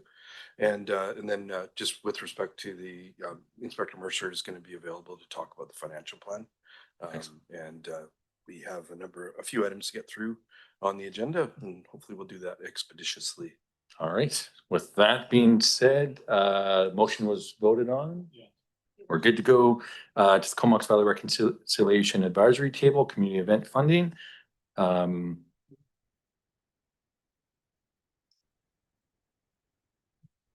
going to make you work today. The council approve a grant in the amount of $1,940 to the Comox Valley Reconciliation Advisory Table to support venue rental costs for a Reconciliation Journey Community Learning Series public event to be held at the Sid Williams Theatre on April 23rd, 2026, to be allocated from the gaming fund. All right, thanks for that. And this is in response, I think, to some conversations that were had many years ago when the Red Dress campaign was happening, and Jesse Morin was doing presentations that the city would step up and help support some projects. And I think Councillor Hilling has also reiterated those commitments. And passing over to Councillor Frisch. Yeah, sorry, just to clarify, is this entire amount, is that in kind, or is this actual dollars going to, I guess the Sid Williams is its own thing, so this is their fees? Yeah, Mr. Garber? Thank you. Through the mayor, yes, it's to pay the fees to host the event.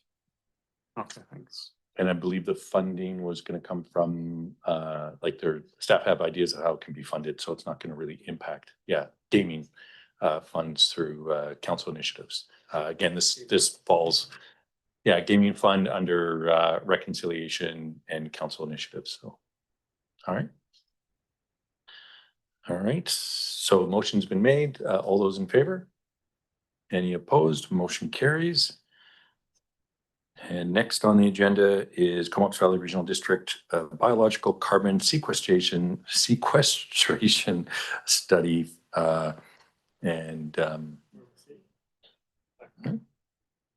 Right, any questions or comments? Seeing none. Yeah, Councillor Jolicoeur. Yeah, just a quick question to staff. Given the upcoming work around the both the urban canopy program and the urban forest strategy, will this report and the technical report from the consultants be referred to staff for that work? Mr. Garvin. Thank you. Thanks for the question, Councillor. It will be passed on. The study itself is quite comprehensive, and I think there's a lot of great information there. Actually actioning that as a sequestration opportunity, it all depends on the scale as well. I would highlight there may potentially be an opportunity with the Couscoussum property, although in a treaty context may or may not be there. But fundamentally, it represents an opportunity to sequester carbon for sure. Thanks for the question. And And it's been received. I think we just received that unanimously. And then we'll move into internal correspondence, and we have the budget engagement 2026. Mr. Langenmeyer. Hello, council. Nice to be here once again. So the briefing note before you is a summary of our online budget engagement for 2026. As we noted, the total submissions fell from the prior year down to 54. However, the average amount of time spent looking at the budget engagement increased. We took a little bit of a different approach this year. Instead of starting off with a balanced budget, we started off with an unbalanced budget. So right away, users had to make decisions on how to get to a balanced budget, either through taxation increases, service decreases, or a combination of both. I want to draw your attention to that hyperlink in the report. And it really is a link to a Power BI tool that slices and dices all the respondents received into different types of respondents, age brackets, how they responded up or down, and if they owned or rented a home. You could end up spending too much time in there looking into the data. What I want to identify that, with 54 respondents, and this is not a statistically valid survey, this is whoever wanted to respond, that this piece isn't the be all end all for budget engagement. This is one tool that council sees and can gauge what is happening out in the public. An item I do also want to bring attention to is the table further on in the report that really breaks down how folks who chose to increase taxes, decrease taxes, or leave taxes the same, how their responses are broken up. I really find that if you average the responses from everybody, you almost end up with no information because you don't really get an opinion one direction or the other. We're breaking up and using just the tax change choice. It really highlights where the folks that want to reduce taxes, where they are willing to really reduce services to achieve a balanced budget through taxation reductions. Alternatively, those folks who are willing to have increased taxes to balance the budget, where they would either add services or maybe reduce services in a smaller amount. A piece that I do want to draw attention to, that I think it is an anomaly in it, is the folks who chose to increase taxes actually chose to reduce fire service funding slightly. When the folks who actually chose to reduce taxes saw fire services reduction in spending being smaller than those who wanted an increase in taxation. It is kind of counterintuitive. I would have expected the group of folks who reduce taxes would see reduced services in all areas. I do want to draw attention to the summary of the comments. The comment section is very fascinating to read through.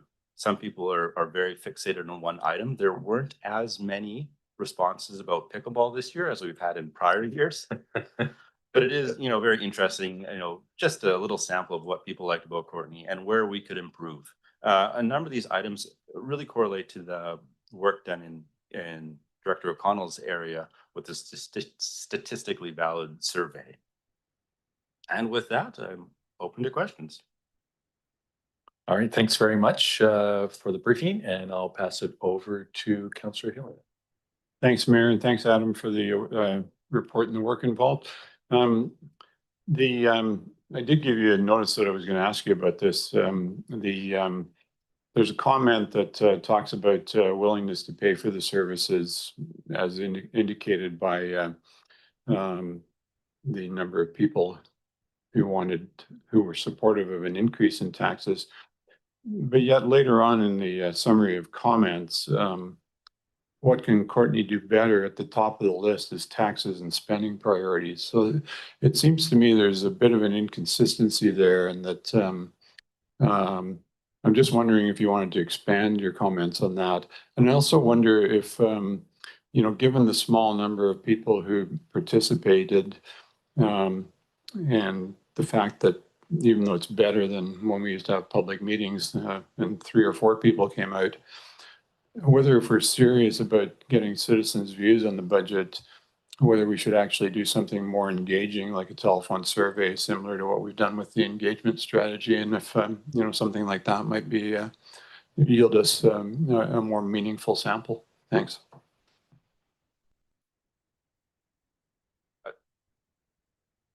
I'm happy to take council direction on future engagement. Really recognizing that why we're seeing lower numbers, maybe the time of year, maybe it was how much of a push, what else was going on at that time. Or alternatively, if people don't have an issue, they might not want to take the time to agree with the budget. And Mr. Garbett had a comment as Yeah, well. thank you. Thanks for the question, Councillor. Council recalls that we have an engagement strategy that we utilize. We also have continually evolved our financial planning process, and we had direct public engagement via public committees of the whole this report, which was new for us. And so, yeah, happy to get feedback on that. But we're providing direction, and it is. It's I think not unindicative. Did I do a double negative? But surprisingly, it is a challenge to engage citizens on the budget. Many members of council have been around a long time where the engagement was changed regarding financial planning, and huge levels of effort were taken to engage very similarly to how we do official committee plan engagements, et cetera. And participation remains low. So we're happy with the engagement that we've undertaken. It's consistent and builds on our statistically relevant survey. So I just offer that for council's information. And our website is engagement and ability to interact with staff with the public is there. And so we're working on it, and happy to receive that feedback. Yeah, thanks, Councillor Hillian. And yeah, I mean, one of the things that, online, if I'm brought to my attention, I'll usually reach out to somebody to meet. I've met with a few people and chatted with people about the online engagement. And over the years, I've met with quite a lot of people on a variety of things. And often, I don't want to call them necessarily keyboard warriors, but online there can be some frustration. But often once you sit down with them and you have a discussion about what the needs are, that can be helpful. But again, not everybody has the time or inclination. So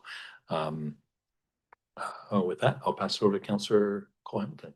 Thanks very much, Mayor, and thanks for this, Adam. And one of the things I found interesting was one of the few commonalities between people where they want to lower taxes, raise taxes, or keep them flat, was the place that they all agreed on cutting was reserve transfers, if I'm reading this correctly, which tells me, this is not a scientifically valid, large enough study, but that we're not communicating to the public about the importance of reserves, of why we have them, and the proactive nature with which we're building them. Like, I think very few people probably realize that the SIP has added 1.5% taxation every single year since it was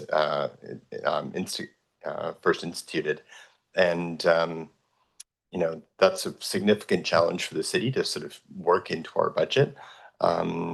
But I'm feeling that the value of that, the prudence of that, I think since I got elected in 2018 or 19, I think our total reserves have roughly doubled. And that's an important step to have taken, but it's probably one of the least understood, I think, pieces of the financial puzzle. I know we have a reserve policy coming to us sometime this year, and I think that gives us maybe an opportunity to not only set that policy, but to clarify to the community why it is that we do this, what the value is. So anyway, that's just a really kind of perhaps the most surprising thing I looked at was the most sort of prudent rainy day thing we were doing was the one thing everyone wanted to undo. So I don't know if you have any observations on that, but it's more of a statement. Thanks, Councillor Cole Hamilton. And yeah, looking forward to that reserve policy coming forward. And I think it is definitely something that we can plan as a city to have messaging ready to go out. So it's not just us that's getting the information and making decisions, but the rest of our community is aware as well. Councillor McCollum. Thanks, Mayor, and thanks for the report, Adam.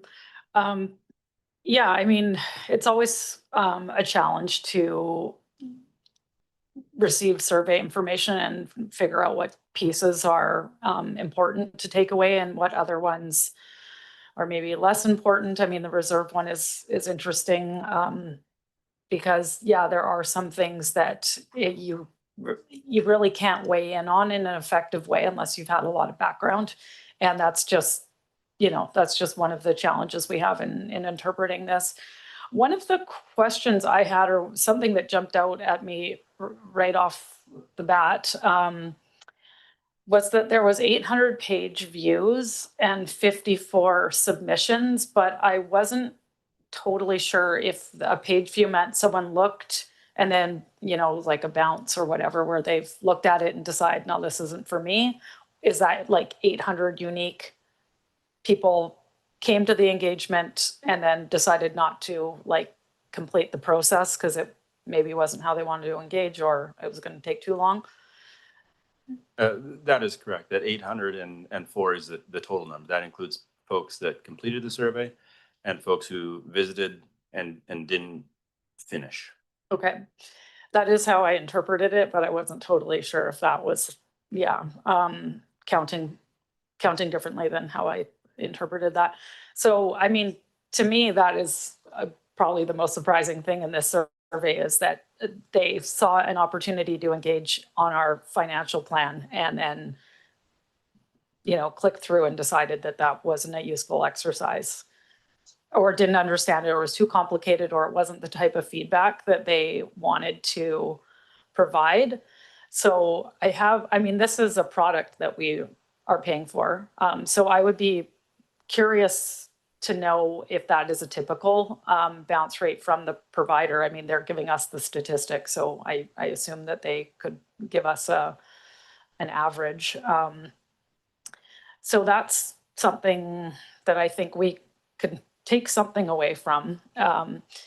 And then this is a challenge that is maybe partially addressed now that we do the statistical survey, and that we are getting a statistical sample of where people can express what their priorities are and where specifically they feel that the city is doing a good job and where there's room for improvement. But I do think a lot of the time when people go to engage on the budget, they want to say what their specific priorities are, and then they get into this and it's like grouped into departments, and it's not necessarily quite the input that they're looking to give. So, and I don't know what the answer to that is, because we are talking about like a budget and not necessarily a strategic plan, but I do wonder if that's maybe something that we could put our minds to in using a tool like this, is giving some options on, or maybe some additional questions that kind of mirror more like what we've prioritized in, say, our capital plan, and whether or not that's reflective of what the work that the people would like to see in the community when they're seeing us spending money. So yeah, that's my 2 cents on this. So thanks. And Ms. O'Connell. Thanks very much. So Councillor McCollum, you've raised a lot of very good points, and it's one of the complexities now that we're working through the implementation of the communication strategy and the engagement framework. It's really delineating how to use these various tools. So the budget engagement tool is to engage on the budget item. So really it's about, is the right, are you putting the right emphasis on the right syllable type of thing overall in general when you're thinking about the trade-offs. The other parts where you've seen some adjustments in how we do engagement, where we're bringing in components of that willingness to pay, for example, is things like on the pool survey, you know, where we're actually getting people to recognize the tax implication on the per household, and then making a values-based decision or input in that moment. So you're hitting users in particular, you're hitting the public more generally on a specific item.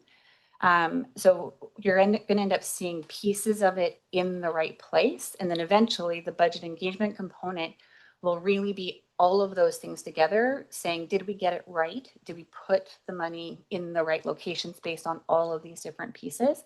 Because even when we're doing those more unique and targeted engagement, you're dealing with bias there too. They're thinking a lot in isolation. So, I would be willing to pay this amount of money for a new pool, but I haven't necessarily taken that in context if it meant I don't get a new something else, right?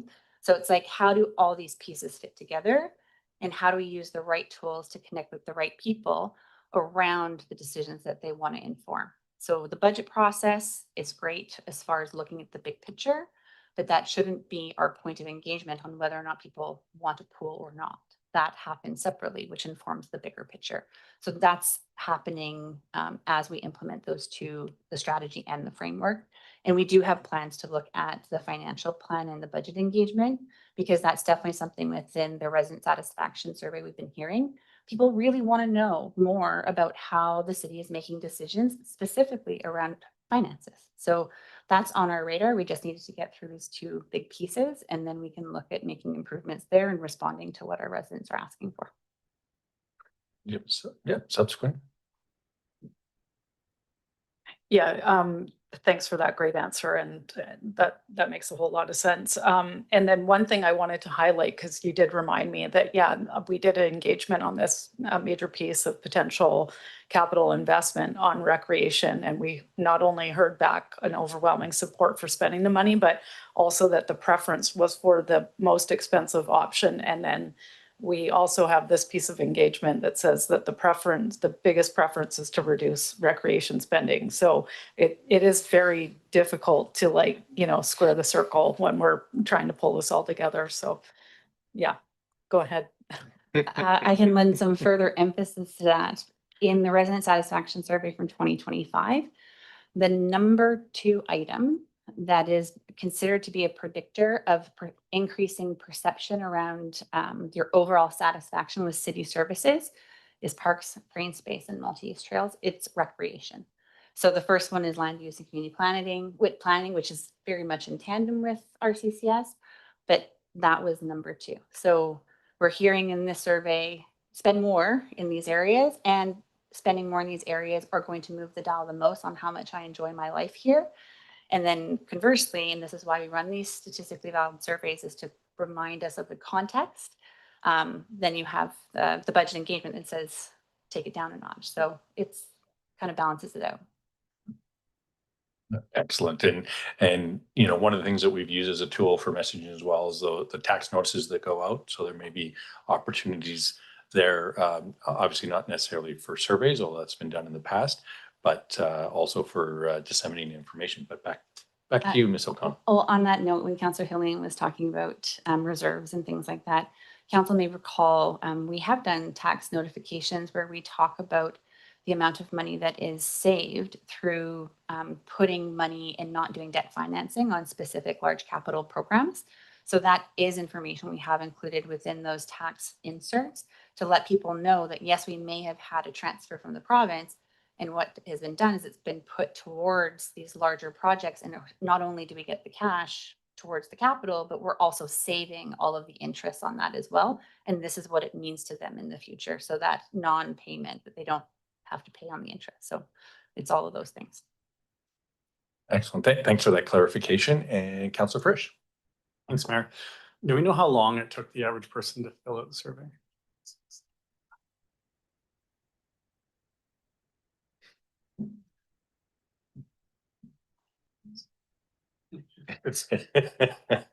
So, okay, so that's the 50 people on average. Are you talking about everyone that visited the site stayed on it for 5 minutes? So the average time was 5 minutes. To fill out the survey, or That's the average time. I'll give it to back to you, Mr. Langemeyer. That is a really good question. I didn't look into the survey I thought it filled was out funny. folks versus the number of folks hanging out on the website. Yeah, okay, well, maybe you did it yourself. Like, is it a 5-minute thing? Survey? But the average time on the site is 5 minutes and 30 Yeah. seconds. Okay, because I guess 5 minutes isn't really that significant amount of time. And I think a lot of people probably would have 5 minutes, but I wonder if, as other people pointed out, like, not a lot of people have the time to dive that deep into the budget, and it's super complex. And I think to just say, oh, you know, I want to take money down here and add it to there is kind of like where, you know? And maybe a lot of people realize that that's not that helpful, is it? To just say, I want to pull money from this area and not even know what kind of effect that would have. So I was going to suggest something easier to do, but in 5 minutes, that's pretty simple. So thanks for the report. And sorry to ask such a hilarious question.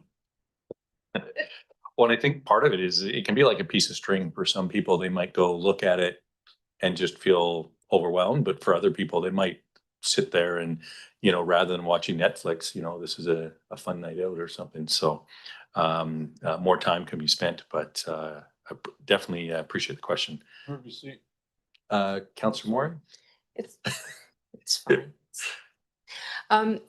Yeah, I mean, I really appreciate staff trying to come up with ways to better engage the public on the budget. And I think this mechanism, you know, does let them dive in a little bit. But I think to Councillor Frisch's point, you know, unless people are actually reading everything and watching the meetings, they're just not going to get the detail of those budget considerations. So yeah, I guess I just really struggled despite all the hard work and the people that did participate, the 50-something people who actually completed it.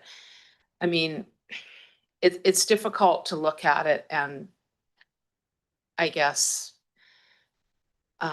read much into it of what we would do any differently when you have 25 people who want to increase the property tax and 10 to decrease out of our entire population. So, I mean, I don't think that I can make a decision of, you know, on that amount of people. I mean, so yeah, so I mean, I do appreciate all the work and I appreciate what people are inputting, but yeah, I think it's a struggle that many communities have in terms of trying to get feedback. And I do have a question about just general, aside from this online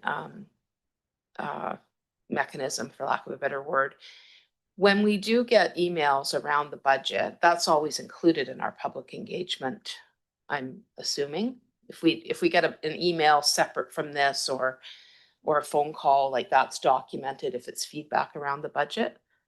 And I guess I'm curious whether council forwards any of those types of emails if they don't go to staff around feedback. Yeah. Ms. O'Connell? Thank you. So through the statutory ads, the information on how to provide feedback on the budget is part of that. If something came in through a separate channel that didn't make it clear that it was in response, so maybe it went through a different email or they emailed a random person, I can't say for sure that would naturally make its way through to the formal. When we do the stat ads, we make it very clear how submissions are to be made, the various options in person, by email, things like that, as well as the deadlines or timelines for that. The reminders go out through, or the ads are in the paper, and then we usually promote through social media too. So yes, all those channels are clearly identified, but I'm not going to say definitively that it didn't go to some random email and just get missed. Just to follow up. Yeah, and I guess I mean, it's great that it's on social media because occasionally we see feedback and we encourage instead of just a comment on social media, which we don't get. So yeah, I think it's just a difficult thing to get the right feedback that we need to really influence decisions. Yeah, I'll leave it at that. Thanks. All right, thanks, Councillor Moore and Councillor Frisch. Yeah, just to follow up. So the average time says 5.5 minutes, and that's exactly the total time on the site divided by the page views. So if you take 74 hours and divide it by 800 page views, assuming you have 800 different individuals looking at it, that means 800 people spent an average of 5 minutes. I'm guessing that it took someone to fill out the survey a lot longer than 5 minutes. So I guess what I'm getting at is if you tell someone it's going to take them 5 minutes to fill out a survey, you probably get everyone in there messing around, but then you have to have a very short survey. It might be beneficial to have a really short survey with some really pointed questions, and you actually get 800 people doing it. And then you can have for, would you like to do a further survey or expand on that, kind of like the people who want to continue on and really have some deeper thoughts. I don't know if that's possible. Food for thought.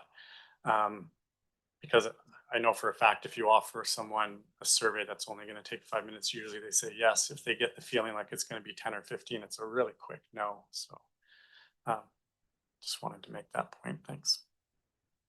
Yeah, thanks. And again, this is, not just a survey, but it's actually an interactive, like moving things around. So it's not, I mean, from my perspective, it's not a regular survey where it's just, I'm happy or sad or, choose between 1 and 5. Yeah, so point taken, appreciate that. Councillor Moore. Yeah, just a quick question to staff. Do we know how many people are subscribing to the new newsletter? We'll maybe get back, or Mr. Because I mean, hopefully in the future that will help as well with maybe more people engaging, but we don't know. Thanks. That's a great question. That was a council priority, and we've had our first issues come out. This is excellent. We'll definitely report back to council on how that's gone. Promoting engagement with the city is great, and this e-newsletter is going to be an excellent tool. So stay tuned.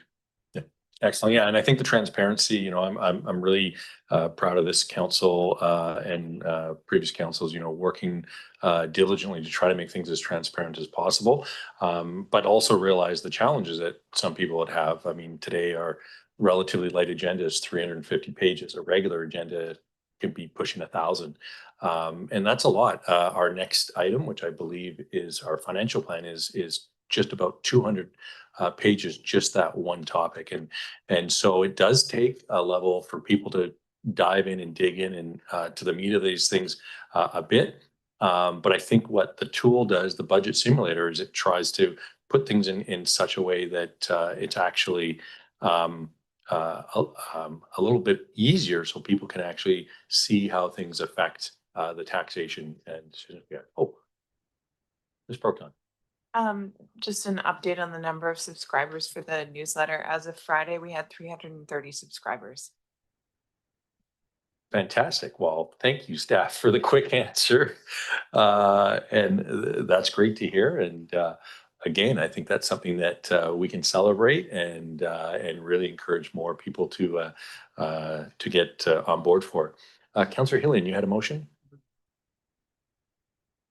All right. And it is just a briefing, so we'll receive that unanimously by council, and we'll move into bylaws, first, second, and third readings. And first up is the 2026 to 2030 financial plan bylaw 3211. And Mr. Garbutt. Yeah, thank you. Through to Mayor to Council, Mr. Langemeier is here to give an overview of this report. I don't want to jump his comments, but it reflects explicit direction from council since our committees of the whole in November. So we are presenting this bylaw for your consideration. I'll turn it over to Mr. Langemeier for a little bit more information.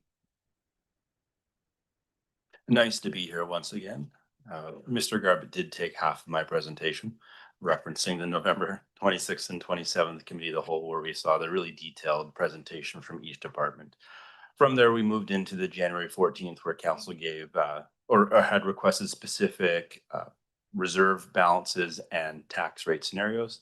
Taking that direction, council gave direction to produce a financial plan with a 6% tax change and incorporate all the items presented in the Committee of the Whole meetings. The financial plan bylaw presented here authorizes all the spending of council.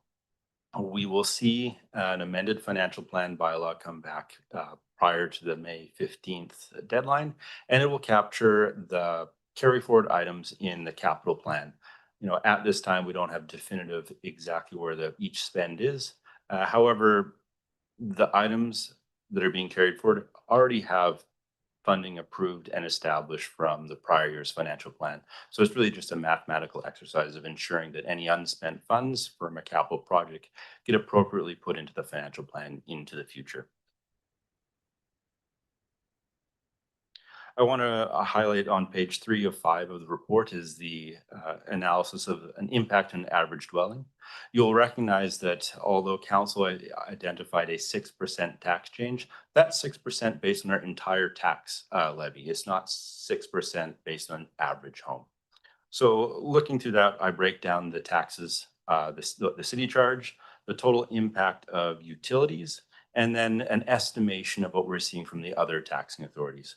So given a total change in taxation this year on an average home is an increase of $370, and that includes all the utilities and other taxing authorities.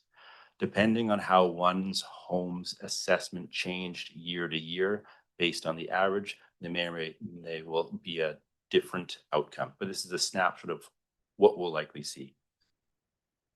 I do want to also bring up the table when we compare how our taxes and utilities compared to similar sized municipalities across BC and similar municipalities in the region. Courtenay continues to stay in a stable place within that.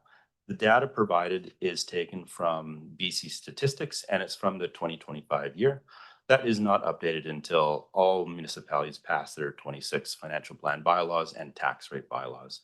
But the nice thing is when we look back to 24 versus 25, we didn't see a substantial change. We actually dropped one place we dropped one place. So I'm not overly concerned at where we're sitting on a tax-wise, given the level of services. If we were right at the top of the comparable communities, we'd be having a bit different decisions and conversations about where we may want to go for taxation. Finally, I want to draw attention to the appendixes. Appendix 1 is all the detail of each department. Appendix 2 has the capital plan and the funding sources.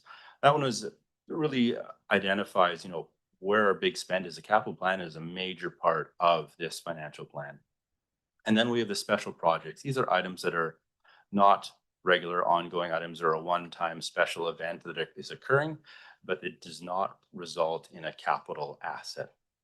And then finally, the capital project binder is a listing of every single capital project and then more explicit detail on the funding source and additional detail on what the project may be.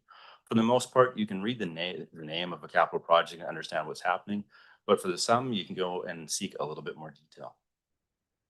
And with that, I'm open to council's questions. Excellent. Thanks for that. And for those that are watching online, if you want to see those tables, they are on the agenda so people can open it up, and they're nice and colorful. And so they're relatively easy to find in the first document on the website. I don't see any. Oh.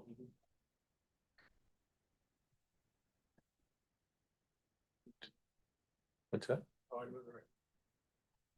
Okay, so we have seconded, Councillor Jolicoeur.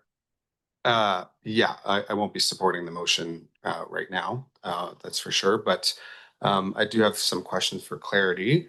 And because we have our inspector here, maybe I'll start with the police budget, the RCMP budget. So under contracted services, there's about a $586,200 increase year over year.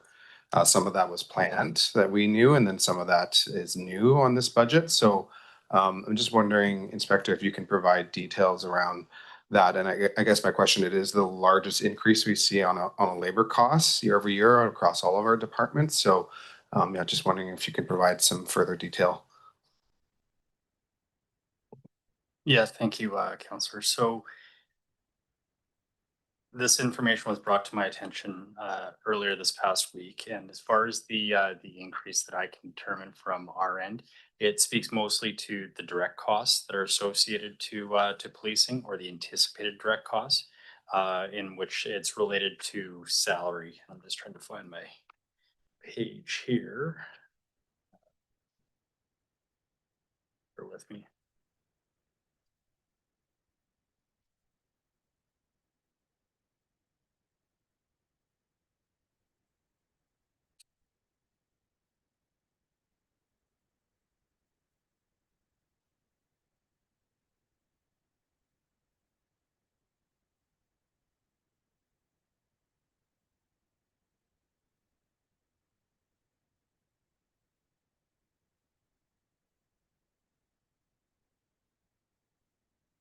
Sorry about that. So from what I'm looking at in terms of the municipal contract policing for the multi-year financial plan for 2026 and 2027, it looks like that the direct drivers or the direct cost drivers, so $430,000 is for salary, 19,000 for overtime, 22,000 for payroll advances or allowances, which would include service pay, senior constable pay, occupational clothing, and shift differential, and then 38,000 for other payroll items to include acting pay and reservists. So that roughly comes out to about 509,000. Plus, then there's indirect costs that are associated to pensions with projected increases as well. I did put this question out to our finance person for that deals with the city of Courtenay contract, and I'm still waiting back. But this is my best guess at this particular moment for that particular increase. I would have to talk to Adam on a sidebar as far as what the contracted services means with respect to this spreadsheet. And did you have a comment, Mr. Langmore? So what I don't want to bring to our attention is when we were creating the 26 financial plan year back in 25, we used a 3.5% inflation factor for our CMP costs. When we received the new information in 25 to project the 26 years, only 1 year out, that inflation number wasn't correct. So it was higher than that. So that's why we were seeing an adjustment both in that inflation column and to the base budget of the RCMP costs. Per member price in 25 was 263,000. That increased to 278,000 in 2026. New for 2026 is the method of how we're funding RCMP. So 1 FTE equivalent is being funded from Council's recently adjusted RCMP reserve. The adjustment to that reserve was, it used to be a set amount that had a cap. The recommended change was to establish that reserve to be equal to 10 FTE. At the end of 2024, there was surplus in the RCMP budget. So we were able to actually fill the reserve right up to that 10 FTE equivalent. Thus, in 26, we were able to say, hey, we have seen savings from RCMPs over the past years. It is reasonable to take 1 FTE equivalent, fund it from reserves, so we're not taxing for this piece of work. The funding of RCMP and the actual budgeted expense, you don't see that linkage directly within the information provided. This is because a portion of the funding is coming from a reserve. Another portion is funding, 2 FTE is coming out of gaming, and then the balance is coming from taxation. All right, thanks for that clarification. And Do you have a follow-up? Yeah. Yeah. And thanks for that, both of you. So just over around 400,000 is for salary increases. So, and maybe this is our CFO, of that 400,000, that is we're only projecting for the positions we are funding. So the 28 point whatever positions rather than the full complement. Is that correct? That is correct. The approach we take in this budget is to have 29.4 funded positions, although our authorized strength by council is 31.4. Historically, we've seen vacancies, and we don't want to be in a situation where we're overtaxing for spots that won't be filled. And Mr. Inspector Marshall, did you want to make a comment? Just in terms of like historically, we have not been able to meet that 31.4 full-time equivalent. We usually run on average about 2 to 3 vacancies per year due to long-term off-duty sick. After 30 days, that salary moves to a medical collator or a medical business line. So the federal government pays that portion of the salary, and then it gets reconciled at the end of the fiscal year and returned back to the municipality. Thanks for that clarification. And I think the other thing to keep in mind is those salary increases are things that are not negotiated by the city. Those salaries are negotiated with the RCMP at I believe the federal level And so it is something that FCM works on advocating for getting more municipal input as well as UBCM. I know lots of conversations that I've been involved in over the last 12 years, and I believe those conversations are ongoing to try to get more municipal involvement as the impacts that are being negotiated are being felt by the people who are not at the negotiating table as the municipality. So, Councillor Jolicoeur, back to you. Yeah, thanks. And I'm happy to get in line if others have questions, but just my last question for the RCMP budget line. So we had the council motion around revenue efficiencies, et cetera, from last year. And I think each of the departmental presentations had a slide on that, but just was curious to staff, was that also something that we engaged with on the RCMP budget?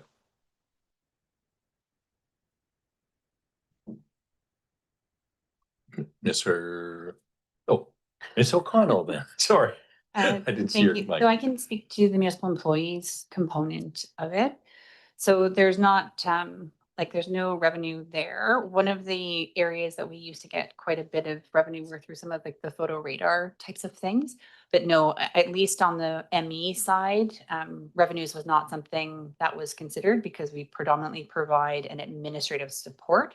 We're not actually the ones that are determining the service levels or making decisions regarding how the RCMP offsets costs or recovers costs of those kind of critical administrative processes. Right. Councillor Jolicoeur. Yeah, thanks, Mayor. Totally switching departments now. From the capital plan, the dog park, there was some conversation previously about the dog park. And I just was hoping to get some clarification because I don't think I was clear from the November meetings. It's planned for 2 dog parks. It's $100,000. But from the November meetings, it appears like we were unsure whether we could complete one, if at all, this year. So wondering how much of that 100,000 is that the cost for one park? Is that the cost for 2? In which case, yeah, just wanting to clarify, are we taxing for both this year? Ms. Saunders. Thank you through the mayor, Councillor Jolicoeur. We have one dog park planned for 2026 and one for 2027, and they're each estimated at $100,000. Okay. I don't see any further questions. We do have a motion on the table.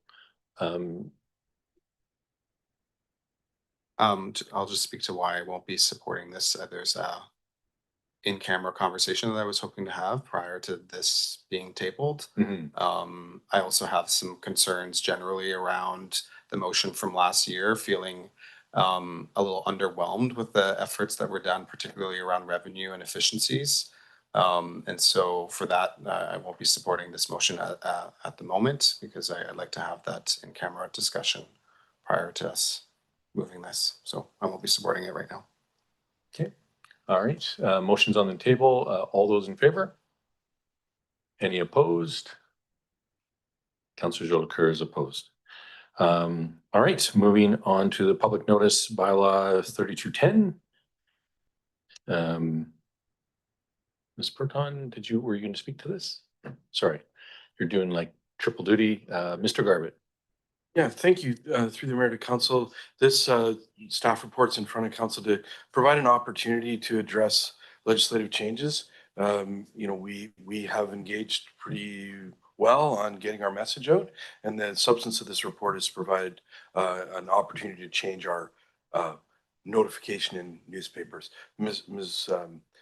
Proton, if you wanted to add anything to that, that'd be great. I think we have a comprehensive report on this, and staff are available if councilors had questions. I think it is all in the report, but to me, the core of this is the legislation mandates that we do newspaper ads as our main source of public notification when we have to notify the public about something. And since 2022, we've had the opportunity to change that and enshrine some of our other means of communicating with the public. We've done some work in recent years on the communication strategy and we've done surveys on how we engage with the public and how the public gets information. And we think at this point it's appropriate to say, we still want to do newspaper ads. It's still important to get it in the paper. But we're also engaging with people on social media, and I think it's time to acknowledge that that's an important way that we get information to people as well. So there's lots of information in the report, and we're happy to answer questions. Excellent. Thanks so much. And we do have that new newsletter. Would the newsletter be utilized? So this would just be, okay. The answer was, I'll pass it over to Ms. Proton again. Yes, certainly a newspaper or newsletter is an option. It's something that you could put in the bylaw. You could direct that be one of our means of communicating with the public. That's not what we're suggesting at this point. Okay, thank you. Councillor Frisch. Yeah, thanks, Mayor. And just want to say thanks for modernizing this. Makes a ton of sense. And dragging us into the 21st century before it's over. That's great. And with that, I'll move the recommendation 1 of 2 that council give first, second. It's been moved in second. Any further questions or comments? Seeing none, all those in favor? Any opposed? And motion carries. And it's been moved and seconded. Any questions or comments? Seeing none, all those in favor? Any opposed? And motion carries. And 9.2.2 revenue anticipation borrowing bylaw. Oh, did I miss? Sorry, 2.2, sorry, 9.2.1 fees and charge amendment bylaw for solid waste for adoption. It's been moved and seconded. Any questions or comments? Seeing none, all those in favor? Any opposed? And motion carries. And 9.2.2 revenue anticipation borrowing bylaw for 2026. It's been moved and seconded. Any questions or comments? Seeing none, all those in favor? Any opposed? And motion carries. And lastly, we'll move into council reports. Councillor Jolicoeur. Councillor McCollum. Councillor Cole Hamilton. Councillor Frisch. Councillor Morin. Councillor Hillian. All right, I've got just a few things. Just want to announce, commend the Comox Valley Chamber of Commerce for their awards ceremony they had, and really a huge shout out for Ramona Johnson, who many may know from the IHOS Gallery, who won one of the most prestigious awards. Also just want to reiterate the tour to North Cowichan RCMP Detachment Hub, and thank Inspector Mercer, and thank Mayor Rob Douglas from North Cowichan. And again, mentioning the Chamber again, their economic forecast breakfast yesterday, which many councillors attended, as well as the base and other folks that gave lots of good commentary. And with that, we'll move into, we had our in-camera resolution. All those in favor? Any opposed? And we are adjourned. Thank you. Grab dinner and come back right away? No. No. Yeah. Okay.